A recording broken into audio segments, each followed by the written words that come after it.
You are walking down a crowded street. Someone falls. You glance over. So does everyone else. Nobody moves. You tell yourself someone else will handle it. But the real answer is far a stranger. You are not being cold. You are running software installed in your brain long before crowds existed. Your brain did not evolve for these. For most of human history, your group was 30 people. Every face had a name. If someone fell, you did not wait to see what the group would do. You were the group. There was no diffusion because there was no crowd to diffuse into. In 1964, a young woman named Kitty Genovese was attacked outside her New York apartment.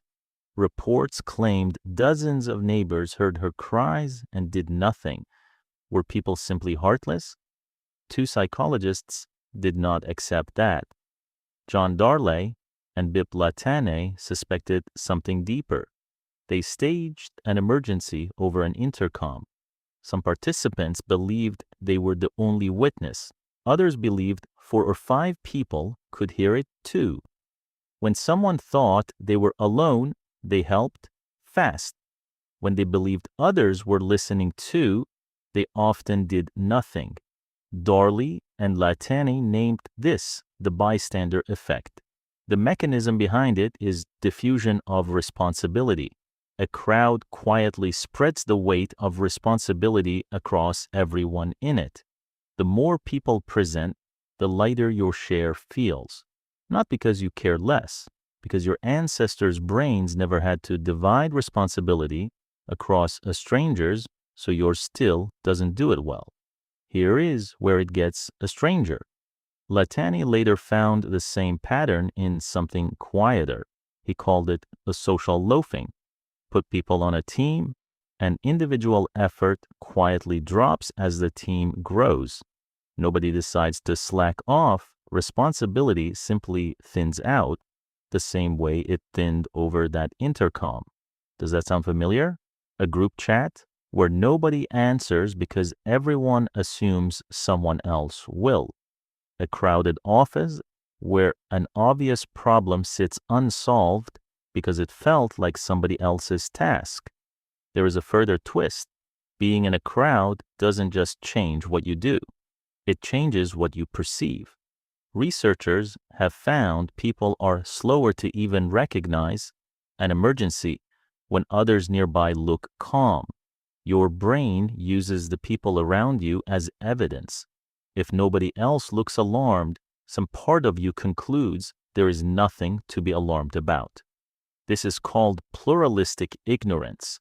The crowd doesn't just silence your action, it rewrites your read on the moment. Now scale this up to how you actually live. Cities were not designed by evolution. Your ancestors' brains never held a model for millions of unfamiliar faces. So some old circuitry assumes those faces aren't truly your responsibility, because in the world it evolved for, they never would have been strangers at all. This is why dense cities can seem less helpful than small towns.